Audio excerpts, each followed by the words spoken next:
गोलमाल कथा में आप सबका स्वागत है।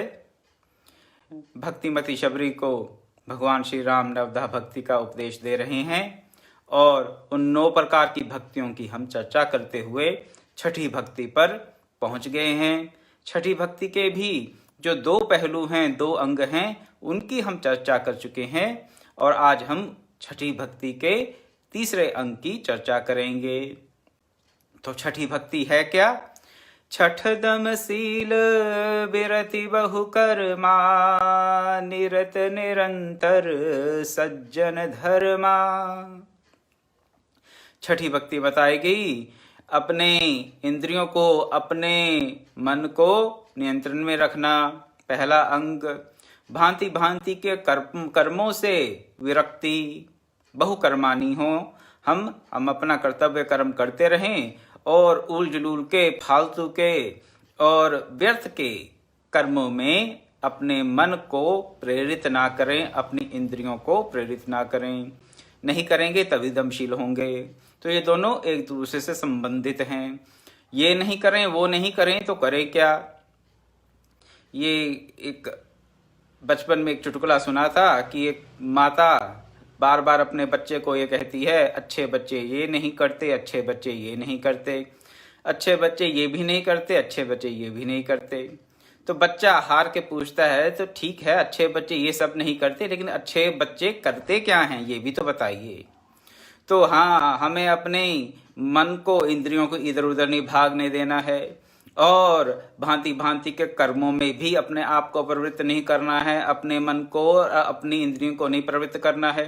ये भी नहीं करना, वो भी नहीं करना, तो फिर करना क्या है? वो तीसरा अंग है। तीसरा अंग क्या है छठी भक्ति का? निरत निरंतर सज्जन धर्मा। सज्जन के धर्म में, सज्जनों के धर्म में नित्य निरंतर अपने आप को लगाए रखें, निरत रखें। अब ये सज्जन धर्म क्या होता है? सज्जन धर्म वही धर्म है जिसको भगवान ने गीता में कहा, सर्वधर्मान परित्यज्य माम एकम शरणं व्रज। वो सज्जन धर्म है।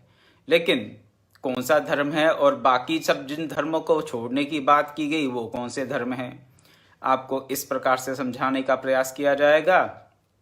और फिर एक और धर्म का विभाग बताया गया है अपने शास्त्रों में, उन 2 विभागों को भी आपके समक्ष प्रस्तुत किया जाएगा। तो सबसे पहले 4 विभाग बताए गए धर्मों के, 4 प्रकार के धर्म बताए गए। कौन सा? असज्जन का धर्म। असज्जन, दुर्जन का जो धर्म है वो असज्जन धर्म है। फिर एक धर्म है जो ना सज्जन का है ना दुर्जन का है। उसके पश्चात तीसरा धर्म बताया गया जो व्यक्ति अपने परिवार के लिए लगा हुआ है, भांति भांति के कर्म करने के लिए।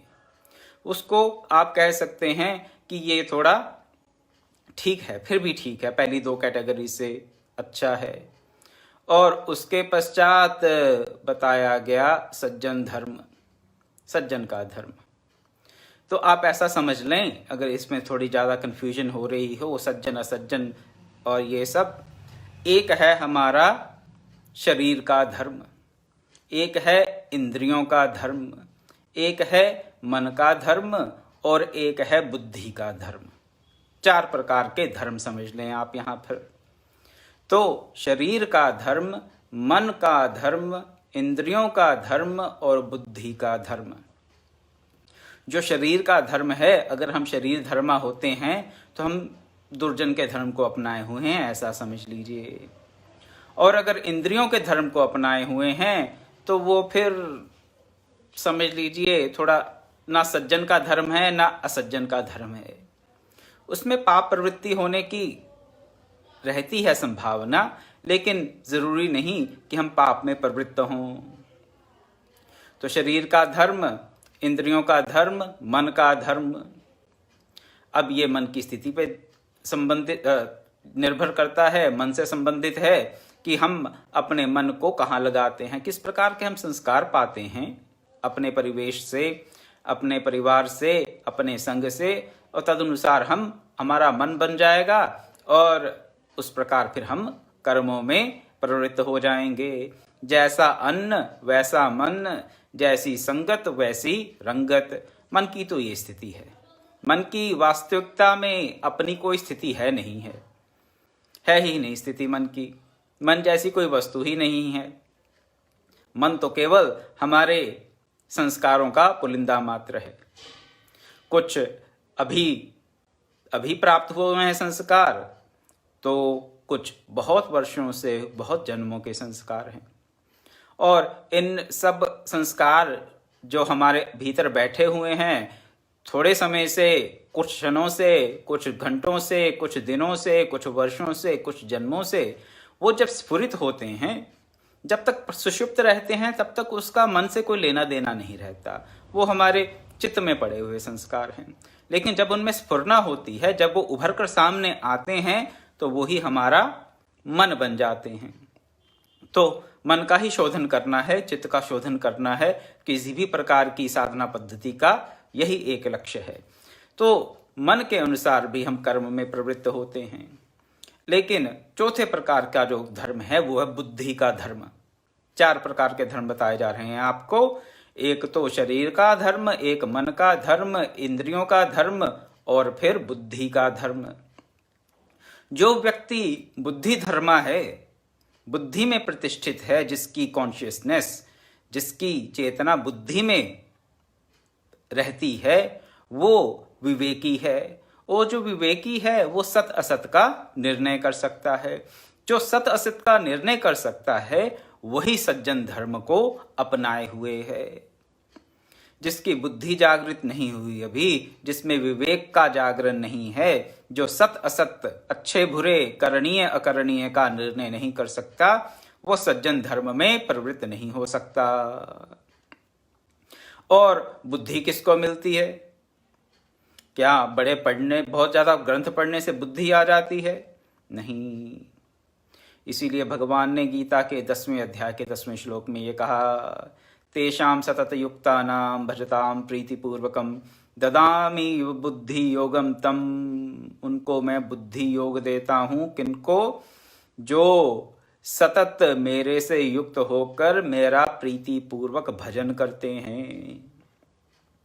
गीता के 10वें अध्याय का 10वां श्लोक है। ये बड़ा क्रूशियल पॉइंट बताया है। इसमें एक गूढ़ सत्य हमारे सामने रख दिया। जब हम ये कहते हैं कि बुद्धि और ज्ञान का कोई लेन देन नहीं है, माफ कीजिएगा, भक्ति और ज्ञान का कोई लेन देन नहीं है। भक्ति योग तो अलग है। भक्ति में तो केवल दैन्यता है। भक्ति में तो केवल किसी प्रकार का कोई पांडित्य नहीं चाहिए। ये सब बातें सही हैं, लेकिन बुद्धि योग व्यक्ति कैसे प्राप्त करता है? पांडित्य से नहीं। पांडित्य का भी आजकल का जो सार्वजनिक आमतौर पर जो अर्थ किया जाता है वही अर्थ आपके सामने रख रहा हूं। वैसे तो पंडा बुद्धि क्या होती है और उस पंडा बुद्धि से क्या प्राप्त किया जा सकता है वो तो अलग बात हो गई। लेकिन जो आजकल के पांडित्य की बात की जाती है, मैं उसी परिवेश में, उसी परिप्रेक्ष्य में पांडित्य शब्द का यहाँ पर प्रयोग कर रहा हूं। अगर हम बहुत सारे शास्त्र पढ़ लेते हैं, बहुत एजुकेटेड हैं, ऐसा मान लीजिए, तो आजकल के समाज में हम बड़े पंडित हैं। Well educated very literate person क्या है? पंडित है आजकल के समाज में, आजकल के परिवेश में। लेकिन पंडा बुद्धि किसे कहा जाता है? पंडा बुद्धि का अगर हम अपने शास्त्रों में देखेंगे तो अर्थ बताया जाता है ऐसी बुद्धि जो सत्य और असत्य का निर्णय कर सके। सही क्या है, गलत क्या है, सत्य और असत्य का निर्णय करने वाली बुद्धि को ही पंडा बुद्धि कहा जाता है। लेकिन इस बात को यहीं रखते हुए मैं आपको ये बता रहा था कि जो सतत भक्ति पूर्वक, प्रीति पूर्वक भजते हैं भगवान को, बुद्धि योग उन्हीं को मिलता है। बहुत सारी पुस्तकें पढ़ने से, बहुत सारे किसी प्रकार के अध्ययन से बुद्धि योग की प्राप्ति नहीं होती। अध्ययन का अपना महत्व है, शास्त्र का अपना महत्व है, शास्त्र सर्वोपरि है, लेकिन उस शास्त्र की समझ केवल पुस्तकें पढ़ने से या बहुत सारे कोर्सेज अटेंड करने से नहीं आती। वो आती किस प्रकार है? फिर से एक बार कह रहा हूं, तेषां सततयुक्तानां भजतां प्रीतिपूर्वकं ददामि बुद्धि योगम तम। बुद्धि योग उनको मिलता है और बुद्धि योग से वो फिर मेरे को प्राप्त कर लेते हैं। भगवान ऐसा कह रहे हैं, सतत प्रीति पूर्वक भगवान को भजते रहें। यही तो भक्ति है, यही भक्ति का मार्ग है। और भक्ति के मार्ग से ही हम वो बुद्धि योग प्राप्त करेंगे, जिस बुद्धि योग से फिर हम इस छठी भक्ति के तीसरे अंग को धारण करेंगे। तीसरा अंग क्या है छठी भक्ति का? निरत निरंतर सज्जन धर्मा। सज्जन के धर्म में वही अनुरक्त होगा जो सत असत का निर्णय कर सकता है। उसके लिए बुद्धि में प्रतिष्ठित, अपनी चेतना को बुद्धि में प्रतिष्ठित करना है। जब तक हमारी चेतना शरीर में प्रतिष्ठित है तब तक हम सज्जन धर्म को नहीं अपना सकते, क्योंकि शरीर की पूर्ति में लगे रहेंगे। और शरीर से संबंधित जितने भी हमारे संबंध हैं, शारीरिक संबंध से जितने भी हमारे रिश्ते नाते हैं, उनकी पूर्ति में हम लगे रहेंगे। तो शरीर के धर्म में जो व्यक्ति अनुरक्त है वो सज्जन धर्म में अनुरक्त नहीं हो सकता। जो इंद्रियों के धर्म में अनुरक्त है, जिसकी प्रज्ञा, जिसकी चेतना इंद्रिय धर्मा है, वो इंद्रियों की पूर्ति में लगा रहेगा। अच्छा खाने को मिल गया, अच्छा सूंघने को मिल गया, अच्छा ओढ़ने को मिल गया, अच्छा देखने को मिल गया। तो जो इंद्रियों में अनुरक्त है वो भी सज्जन धर्म का अनुपालन नहीं कर सकता। और मन की तो स्थिति क्या है, हमारे वश में तो कभी होता नहीं। मन करना है लेकिन होगा नहीं। कब तक नहीं होगा? मन को अंकुश में रखने के लिए बुद्धि ही चाहिए। मन को हम मन के साथ कंट्रोल नहीं कर सकते। ये हम सबसे बड़ी भूल करते हैं। जब हम मन को वश में करने का प्रयास करते हैं तो क्या करते हैं? मन से ही मन को वश में करने का प्रयास करते हैं। तो मन से मन को हम वश में नहीं कर सकते। मन को अगर वश करना है, मन के धर्म का भी अगर परित्याग करना है, मन का धर्म क्या है? सीधे सीधे शब्दों में आपके समक्ष रख दूं, जो अच्छा है उसके पीछे भागना और जो बुरा लगे उससे दूर भागना, ये मन का धर्म है। मन का धर्म क्या? जो अच्छा लगे उसके पीछे भागना और जो बुरा लगे उससे दूर भागना। तो इस द्वंद्व से भी छूटना है। अगर मन के धर्म से छूटना है तो अपनी चेतना को, अपनी प्रज्ञा को हमें बुद्धि में प्रतिष्ठित करना है। अगर बुद्धि में प्रतिष्ठित है हमारी चेतना, तो फिर हम मन के, शरीर के, इंद्रियों के धर्म का परित्याग करते हुए सज्जन धर्म को अपना पाएंगे और फिर छठी भक्ति का हम पूर्ण रूप से अपने जीवन में परिपालन कर पाएंगे। छठी भक्ति पूर्ण रूप से हमारे जीवन में प्रतिष्ठित हो जाएगी। निरत निरंतर सज्जन धर्मा। इस सज्जन धर्मा का एक और बात बताई जाती है। हमारे वेदों में, हमारे शास्त्रों में दो प्रकार के धर्म बताए गए हैं। एक तो त्रयी धर्म बताया गया। त्रयी धर्म, त्रयी धर्म क्या है? त्रयी धर्म है स्वर्ग लोक का धर्म। इस लोक में हम सुखपूर्वक जिएं, मरकर स्वर्ग जाएं, इसे त्रयी धर्म कहा गया है। ये जो त्रयी धर्म है ये सज्जन धर्म नहीं है। तो सज्जन धर्म क्या है? सज्जन धर्म है गीता के 9वें अध्याय का 29वां श्लोक, छिन्न द्वैधा यतात्मानः सर्वभूत हिते रताः। छिन्न द्वैधा यतात्मानः सर्वभूत हिते रताः। सर्वभूत हिते रता जो है वो सज्जन धर्म में अनुरक्त है।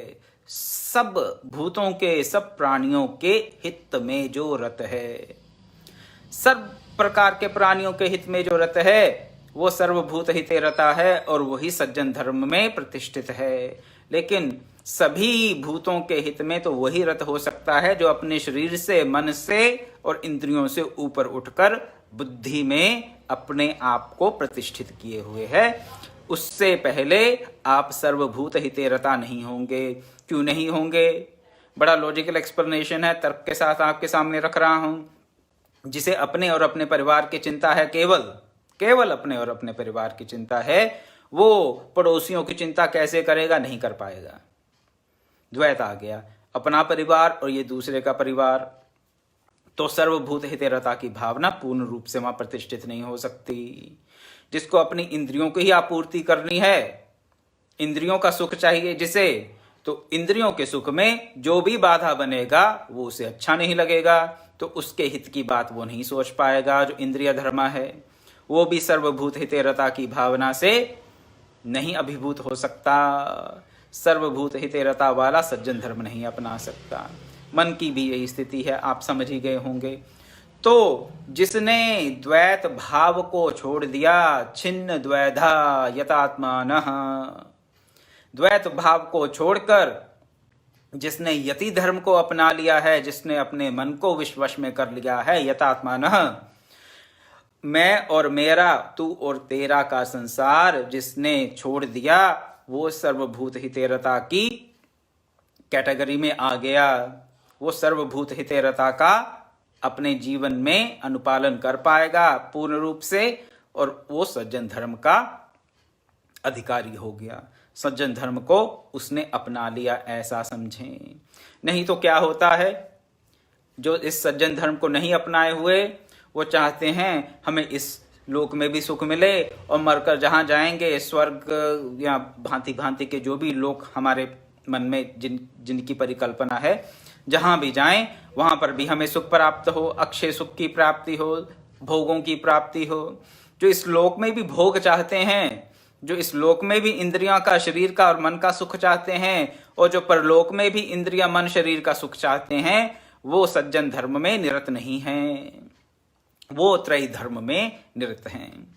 और त्रयी धर्म में निरत लोगों के लिए भगवान ने गीता में क्या कहा, उसको आपको बताकर आज मैं अपनी वाणी को विराम दूंगा।